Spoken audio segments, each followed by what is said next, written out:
Hai semua, Assalamualaikum dan salam sejahtera. Bertemu lagi kita untuk matematik dengan topik translasi. Jom kita kenali apa itu translasi. Okey, yang pertama kita akan belajar mengenal translasi. Yang kedua, memerihalkan translasi menggunakan pelbagai perwakilan termasuk dalam bentuk vektor translasi. Dan yang terakhir kita akan pelajari menentukan imej dan objek bagi suatu translasi. Okey, mari kita kenali ciri-ciri imej setelah melakukan transformasi translasi. Okey, imej yang terbentuk adalah kongruen dengan objek. Imej juga mempunyai orientasi bentuk yang sama dengan objek. Okey, jarak di antara setiap titik sepadan adalah sama. Okey, mari kita kenali dengan lebih mendalam. Okey, translasi kita akan gunakan vektor XY. Okey, kita akan wakilkan translasi menggunakan XY. Okey, dinyatakan dalam kurungan. Okey, apakah yang dimaksudkan dengan X dan Y? Okey, X adalah pergerakan ke kanan. Sekiranya nilai X adalah suatu nombor positif dan akan bergerak ke kiri sekiranya nilai X adalah negatif. Okey, kita akan lihat pula untuk Y. Y akan bergerak ke atas. Okey, pergerakannya akan bergerak ke atas sekiranya Y-nya adalah positif dan bergerak ke bawah sekiranya Y-nya bernilai negatif. Okey, mari kita lihat contoh translasi. Katakan kita diberi 24. Apakah yang dimaksudkan dengan 24? Okey, 2 adalah suatu nombor positif. 4 juga adalah suatu nombor positif. Jadi, kita akan melakukan pergerakan sama ada ke kanan atau ke kiri untuk pergerakan yang pertama. Jadi, untuk 2 adalah positif. Jadi, dia akan bergerak ke kanan sebanyak 2 unit. Okey, sekarang kita lihat pula untuk nilai Y. Y sekarang adalah nombor 4. 4 adalah positif. Jadi, jadi kita akan melakukan pergerakan ke atas sebanyak 4 unit. Okey, mari kita lihat contoh yang seterusnya. Okey, merujuk kepada koordinat Kartesian di mana kita mempunyai paksi X dan paksi Y. Dan kita sedia maklum bahawa Y adalah positif sekiranya dia berada di atas dan bernilai negatif sekiranya Y itu berada di bawah garis X. Okey, untuk X, okey, ini adalah paksi X. Paksi X yang berada di sebelah kanan paksi Y, okey, nilai untuk paksi X yang terletak di sebelah kanan paksi Y, nilainya adalah positif. Dan nilai untuk paksi X yang berada di sebelah kiri paksi Y adalah negatif. Okey, mungkin kita boleh menggunakan koordinat Kartesian ini untuk mengingati pergerakan vektor translasi yang diberikan. Okey, sekarang kita diberikan vektor translasi negatif 24. Apakah yang dimaksudkan dengan negatif 24? Okey, sekarang kita perhatikan negatif 2 mewakili nilai X. 4 pula mewakili nilai Y.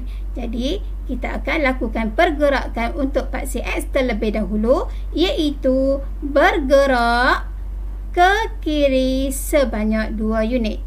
Dan untuk paksi Y adalah positif, iaitu nombor 4. Jadi, dia akan bergerak ke atas sebanyak 4 unit. Okey, mari kita lihat contoh yang seterusnya. Kita diberi translasi dengan vektor 3 negatif 5. Okey, 3 merujuk kepada nilai X dan negatif 5 merujuk kepada nilai Y. Okey, jadi kita akan melakukan pergerakan untuk paksi Y terlebih dahulu. Okey, 3 di sini memberi maksud dia akan bergerak ke kanan sebanyak 3 unit. Okey, negatif 5 pula merujuk kepada kita akan bergerak ke bawah sebanyak 5 unit. Okey, mari kita lihat contoh yang seterusnya. Okey, ini adalah ciri-ciri image yang terbentuk dengan transformasi translasi. Okey, kita diberi translasinya adalah 6 negatif 5. Jadi kita sudah maklum 6 ini merupakan pergerakan bergerak ke kanan sebanyak 6 unit. Negatif 5 pula merujuk kepada pergerakan ke atas dan ke bawah. Okey, negatif 5 di sini merujuk kepada pergerakan ke bawah sebanyak 5 unit. Mari kita lihat contoh yang seterusnya. Kita diberi satu objek berbentuk segitiga. Okey, objek tersebut mempunyai 3 bucu. Okey, cikgu tandakan di sini dengan bucu yang berbeza warna, biru, oranye dan kuning. Okey, kita akan melakukan setiap titik ini dengan pergerakan 6 negatif 5. Jadi kita akan gerakkan dahulu untuk titik oranye ini. Jadi kita akan gerakkan ke kanan sebanyak 6 unit. 1, 2, 3, 4, 5, 6. Okey, jadi 6. Kemudian kita akan bergerak ke bawah sebanyak 5 unit. Okey, tadi 6, 1, 2, 3, 4, 5, 6. Okey, kita akan bergerak ke bawah sebanyak 5 unit. 1, 2, 3, 4, 5. Okey, kita akan bergerak ke bawah sebanyak 5 unit. Jadi, kita akan dapati titiknya sekarang berada di sini. Okey, sekarang kita perhatikan pula untuk titik yang berwarna biru. Okey, dia akan bergerak dengan translasi yang sama, iaitu bergerak ke kanan sebanyak 6 langkah dan bergerak ke bawah sebanyak 5 langkah. Okey, kalau di sini kita akan menggunakan unitnya merujuk kepada bilangan kotak. Okey, dia akan bergerak ke bawah sebanyak 5 kotak. Jadi kedudukan titik yang berwarna biru adalah di sini. Okey, kita akan melakukan pergerakan yang sama untuk titik yang berwarna kuning.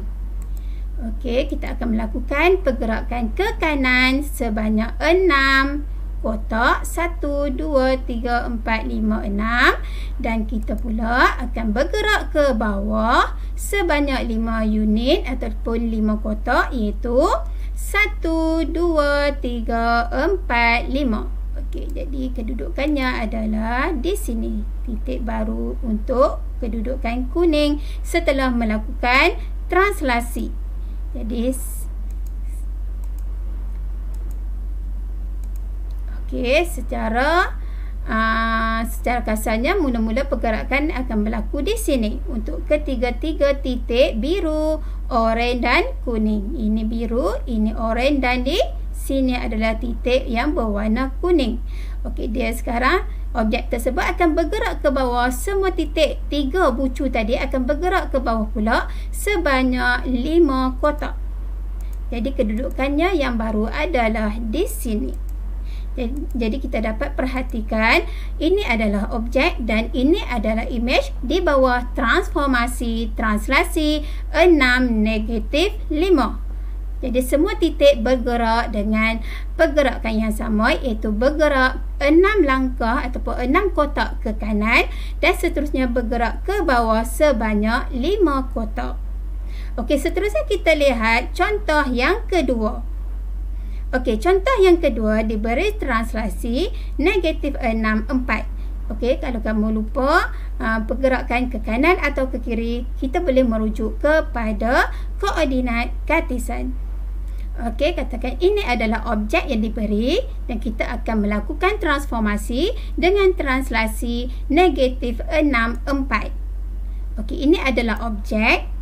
Okey, jadi kita akan bergerak ke kanan 6 kotak. Jadi 1, 2, 3, 4, 5 dan Okey, kotak yang pertama adalah kedudukannya adalah di sini untuk titik yang pertama ini.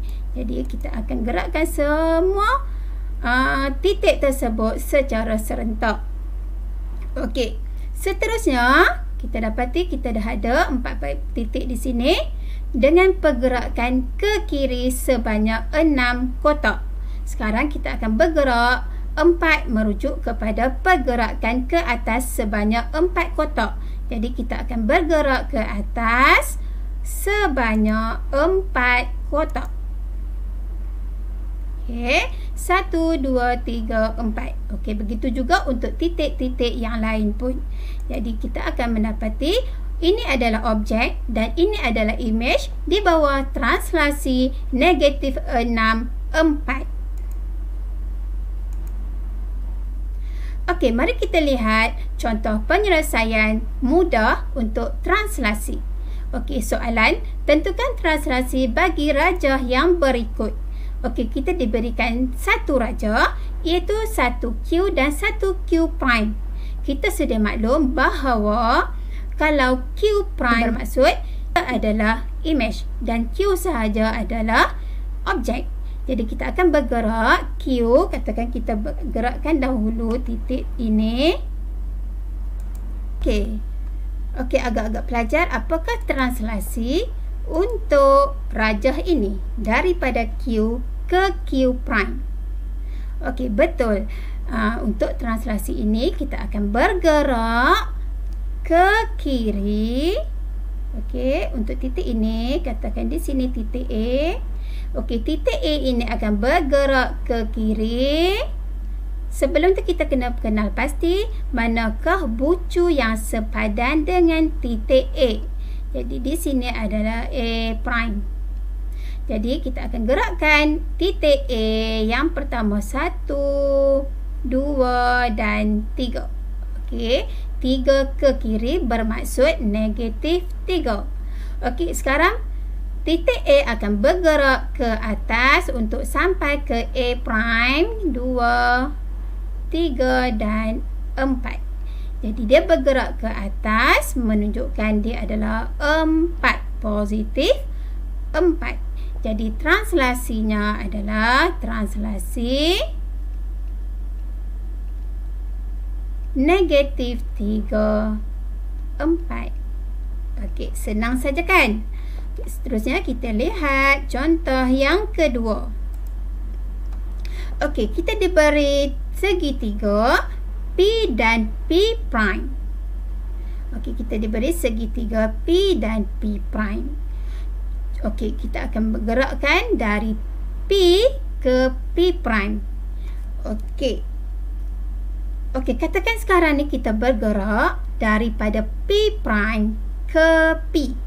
Okey, bermaksud daripada image kita gerakkan untuk dapatkan objek. Tadi kita daripada objek dapatkan image. Sekarang kita daripada image kita nak dapatkan objek. Okey, mari kita lihat bersama. Okey, kita akan masih lagi mulakan pergerakan dengan pergerakan mengufuk, sama ada ke kanan ataupun ke kiri. Jadi kalau kita perhatikan di sini, okey, katakan ini adalah titik A. Okey, ini adalah titik A, cikgu tulis situ. Okey, kemudian kita kena kenal pasti bucu manakah yang sepadan dengan titik A. Jadi di sini adalah A, di sini adalah A prime. Kenapa cikgu letak A prime? Sebab dia adalah image, sebab dia ada P prime. Jadi kita akan lakukan titik A prime ke titik A. Sekarang kita akan lakukan dengan pergerakan mengufuk, iaitu ke kanan. Mari kita bilang kotak 1, 2, 3 dan 4. Okey, dia bergerak ke kanan sebanyak 4 kotak. Kemudian dia akan bergerak ke atas pula 1, 2, 3. Okey, dia bergerak ke atas sebanyak 3 kotak. Okey, sekarang pergerakan berlaku daripada image ke objek. Jadi kita kena songsangkan ataupun terbalikkan dia punya tanda untuk setiap pergerakan mengufuk dan juga pada pergerakan mencancang.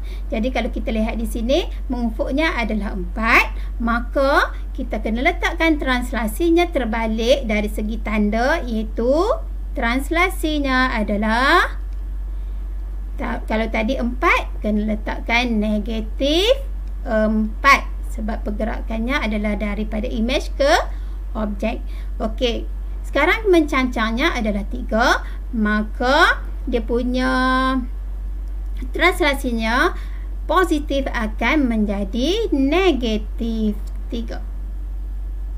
Jadi translasinya adalah negatif 4, negatif 3.